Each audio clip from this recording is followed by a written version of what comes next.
Welcome to the Americas 360 podcast. Get the inside scoop and the outside perspective on the latest developments from Canada, Latin America, and everywhere in between. Americas 360 is a production of the Woodrow Wilson International Center for Scholars. Hello and welcome back to another episode of Americas 360. I'm your host, John Molesky, and this program is brought to you by the world's #1 think tank for regional studies, the Woodrow Wilson International Center for Scholars. And Americas 360 is a collaboration among the Center's Argentina Project, Brazil Institute, Canada Institute, Latin American Program, and Mexico Institute. Well, when it comes to energy production, the Americas are a powerhouse of a region. From the Hemisphere's vast solar and wind energy potential to existing oil refineries, the Americas are home to a wealth of renewable and non-renewable energy sources. But how best to use these resources often leads to heated debates on national and international scales. Conversations on energy policies and cooperation on natural resource management have become increasingly important for the region. Through agreements, I should say, and forums such as the Paris Agreement and COP26, the UN has challenged nations across the world to commit to cleaner energy. While some nations in the hemisphere have risen to that challenge, policy decisions in others may have the opposite effect, creating barriers to establishing environmentally sustainable energy matters. Joining us to discuss the good, the bad, and the ugly of the hemisphere's energy picture is our Americas 360 Roundtable. Please say hello to Latin American Program Director, Cindy Arnson. Hey, John. Argentina Project Director, Benjamin Gadan. John, which ones of us are the good, bad, and the ugly?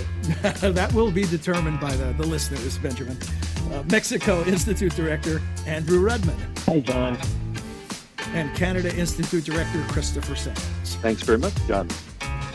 Welcome back to all of you as well. Is it too late for me to say Happy New Year? I know that it's already February, but what the hell? Happy New Year anyway.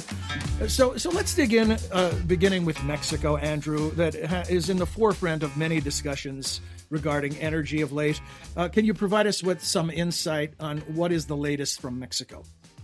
I'll try to be quick, but I think it's important to keep in mind that energy really is the third rail of politics in Mexico ever since the oil nationalization in 1938. You had an energy reform in 2013, which allowed a lot more private investment in oil as well as in renewables, including the possibility for private generation to sell back into the grid. President López Obrador, however, favors a return really to the primacy of the state-owned oil company and the state electricity company, and has proposed a reform that would essentially undo the 2013 reform. And what that would do is favor use of fossil fuels in ways that are obviously inconsistent both with Mexico's Paris commitments and, I think at least as importantly, with the Biden administration's efforts to promote policies to address climate change as a region of North America. So Secretary Granholm, the Secretary of Energy, was in Mexico last week and raised some of these concerns with the Mexicans, and really more forcefully than we've seen from the Biden administration previously. Thanks, Andrew. And Chris, let's turn to Canada. That has positioned itself, the country, as a leader in terms of clean energy policy, green energy policies. How is that working out? Is it possible to be the hemispheric leader? Well, I think Canada's in a funny position, almost has two faces to the world on energy. On the one hand, you're right, Ontario, Quebec, Manitoba, British Columbia all provide hydroelectricity. They're quite huge producers of hydroelectricity, most of which they sell in the United States. And so they've been trying to be part both of their own energy transition and the energy transition in the US.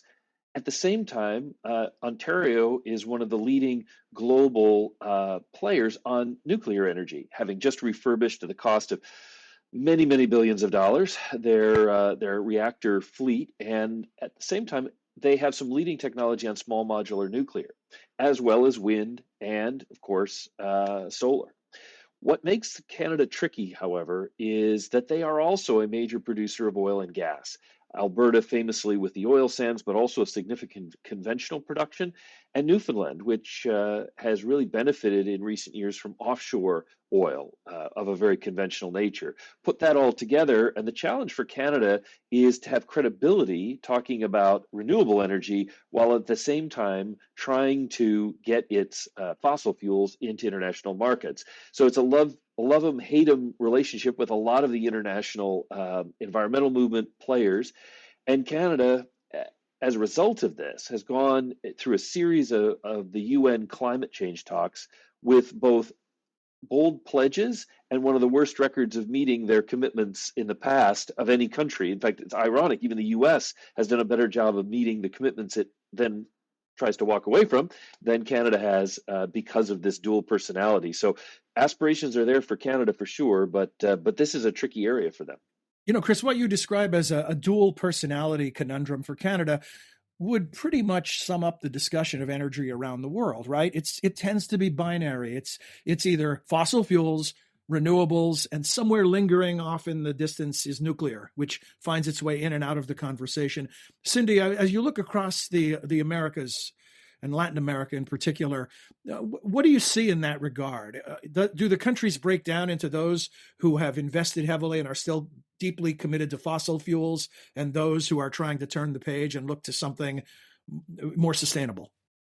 Well, I'd say that most of the countries in the region are looking to increase the production, the domestic production of renewable energy. They see it quite rightly as a source of jobs, a way to attract international investment, and it's all those things. I mean, a country like Brazil is second in the world, only behind China, and certainly the leader in Latin America in terms of the number of jobs that are generated in the renewable energy sector.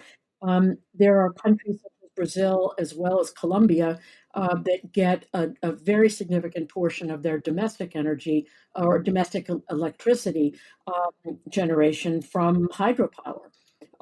In the case of Colombia, it's about 70%. In the case of Brazil, about 65%. And one of the difficulties, of course, with hydropower, it is renewable, but water is one of the resources that is being heavily impacted by climate change. So many people are pivoting towards much greater investments in solar and in wind, which are not as susceptible to those changes in climate. And I would say Chile, in terms of solar power production, is and the generation of electricity from solar power is certainly a regional leader. The Atacama Desert in the north is a place just covered with solar panels and has one of the sort of a technical term, but has the highest solar incidence in the entire world, which is sort of the way that scientists describe the relationship between the angle of the sun as it hits a flat surface. So Chile, is a powerhouse, but the entire continent has enormous coastlines. All countries, with the exception of Bolivia, have access to a coastline, and that is also a tremendous has tremendous growth potential. John, the coastline and water use issues are big for Canada as well. And it strikes me that one of the areas where you're seeing this tension and this duality kind of come to clash is the potential for hydrogen as a fuel for fuel cells that could be a really major contribution on the transportation side of addressing climate change. The dilemma here is that there are two ways that are commonly used to get hydrogen. One is out of water, which you use electrolysis to take that hydrogen out of H2O, and the other is out of hydrocarbons, getting the carbon out of, getting the hydrogen out and then capturing the carbon. So this is referred to as green hydrogen coming from water and blue hydrogen coming from hydrocarbons with carbon capture and storage. And exactly what Cindy is saying kind of plays out because many environmentalists prefer green hydrogen because it doesn't have any fossil component. That makes them feel more comfortable with it. But clean drinking water and the value of water is even though it's abundant in Canada, it's still a major environmental impact. So if you're Alberta, if you're other parts of Canada, you're looking to do blue hydrogen. And what the market will bear, we'll have to wait and see. But it shows just that you can pull yourself in two different directions, even as you try to move forward on alternative energy. Benjamin, when I take us down dark paths in seeing the problems that are faced and the challenges, you have been our resident optimist who always reminds us of where the opportunities lie. So I'm wondering in this regard, as you survey the landscape, what are some of the opportunities as it relates to energy production? I mean, the opportunities are immense. And fortunately, in this conversation, I've had help by other panelists pointing out a lot of the economic development opportunities. Look, the region is actually not that big a carbon emitter when compared to, much of the globe. And this transition can be looked at mostly as an opportunity. Some of the addiction to oil in many of the countries is actually for export and not really for use domestically because of what Cindy pointed out, the use of hydro in some places. Countries like Uruguay that have had remarkable transformations to renewable energy production locally for domestic use. Costa Rica is another compelling example. If you look, for example, at lithium, more than half of the world's lithium is in just 3 countries in South America. They are Argentina, Chile, and Bolivia. That's going to be this key input for batteries that are in electric vehicles, that are used for utility scale storage of renewable energy. So I look at the region and see nothing but opportunity in the global energy transition. Cindy, or I think Andrew, in your opening remarks about Mexico, it was you who talked about the U.S. and some pressures from the U.S. to approach these issues in a certain way. What can the rest of you tell us, or you as well, Andrew, more about how U.S. policy factors into the equation? Do the countries of the Americas care about the U.S. policy in such a way where their policy decisions are reflected in that concern? Let me jump in, John. Obviously the energy transition in the United States is very much stalled right now in terms of congressional funding or approval of the Build Back Better legislation that President Biden has asked the Congress to fund, which has significant amounts of money for climate change adaptation and transition and the energy transition. And I think in Latin America, certainly, countries are very keen on having U.S. investment, European investment in their renewables sectors. There is not enough foreign capital domestically in Latin America to really make these kinds of things viable. And the real question that I think many countries have is how much the U.S. government, the Biden administration in particular, is going to put its weight and its resources behind this kind of financing. In addition to the Build Back Better Act in the United States, there's a Build Back Better World, which thus far is mostly a talking point. And I think a lot of Latin American countries are anxious to see some real resources from the U.S. government, from international development banks, and others to make this possible. Benjamin Gadan and Andrew Rudman have a couple things to add here.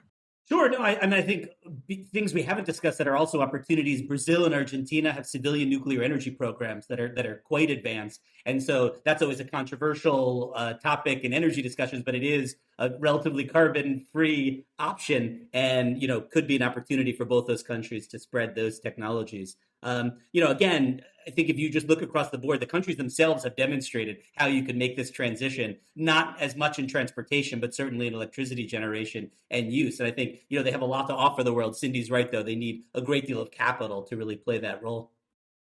Andrew. I think Benjamin raises a good point. I was listening to a podcast a while ago suggesting that nuclear, at least in the short term, is essential to making the transition. And then you think about all the challenges and sort of nuclear's image, despite, as Benjamin points out, there's lots of it in Argentina and Brazil, but certainly here in the U.S., extremely controversial, although there are some new mini nuclear plants being constructed.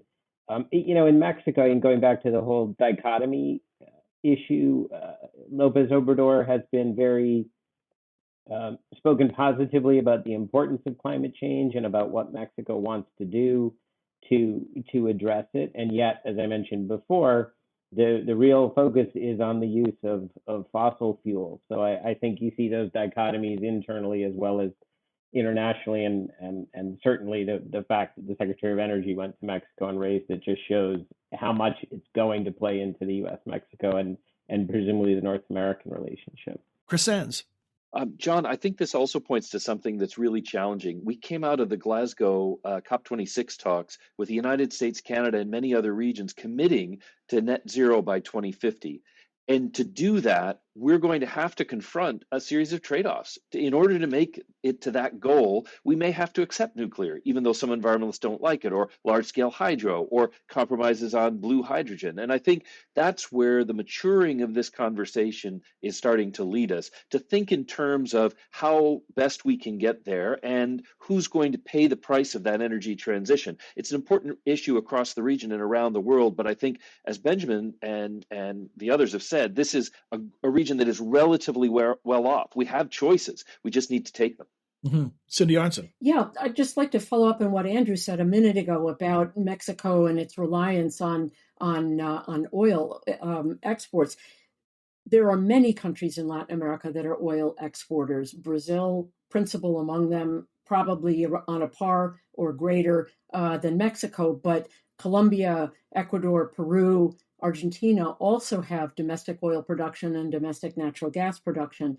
And at the same time that countries are hungry for the resources to pursue this kind of energy transition in their countries, no one right now is talking about cutting back on oil exports, because the country, as we've discussed many times in this podcast, the region has just been slammed economically, and countries are looking to get back on their feet, and they're looking to do that however they can, including by attracting new investment into traditional hydrocarbon sectors.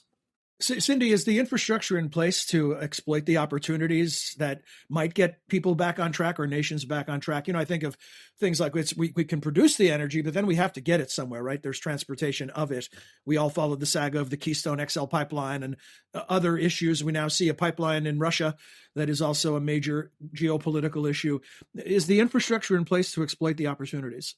Well, Keystone is related to oil. I mean, the main issue for infrastructure in Latin America around renewable energy is transmission, is the ability to get, to store solar power and then make it available throughout the country, especially in countries such as Chile that are north to south, several thousand miles, or I may be exaggerating, but it's a very, very long distance, so that there are many infrastructure challenges in Latin America in the transportation sector and others, but having the technical ability to produce in one place and get it to another is an enormous. It's one giant power grid necessary. Benjamin.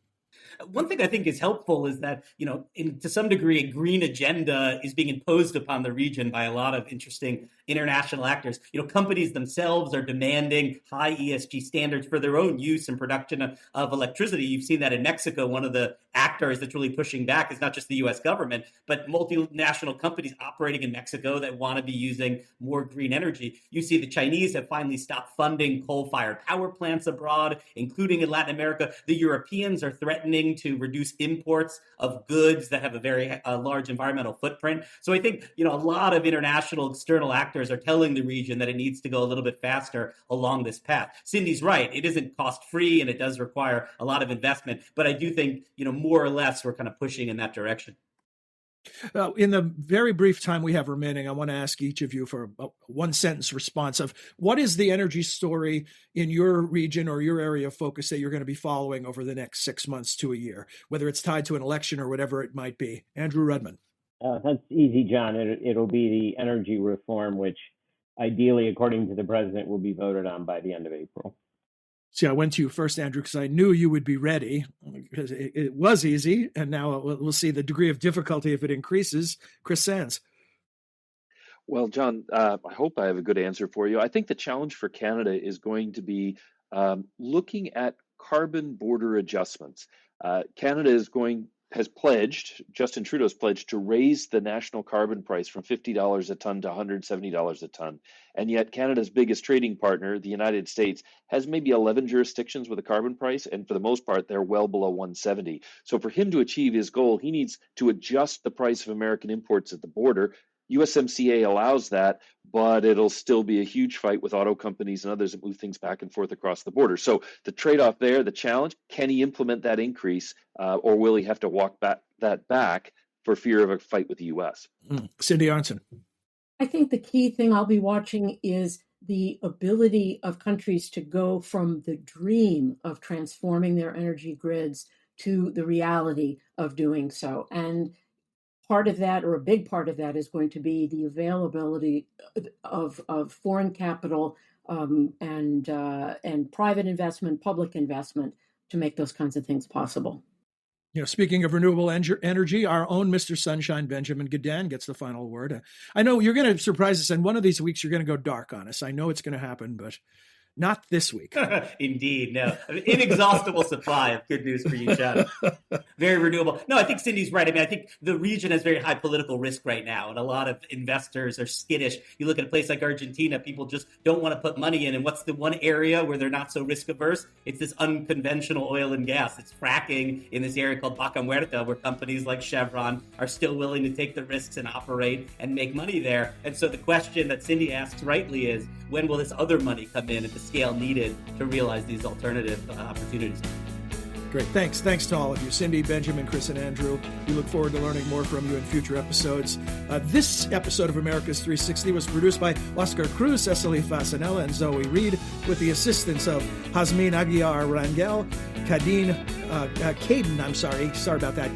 Kuntz, and our newest member, Anita Kirschenbaum. Thanks to all of you as well. We hope you enjoyed today's discussion, and you'll join us again soon. Until then, for all of us at America's 360 and the Wilson Center, I'm John Molesky. Thanks for listening. You have been listening to America's 360, a podcast about the innumerable ties among the nations of the Western Hemisphere. You can subscribe wherever you listen to your favorite podcasts. To learn more about our programs, please visit wilsoncenter.org. And please join us again next time for another episode of America's 360.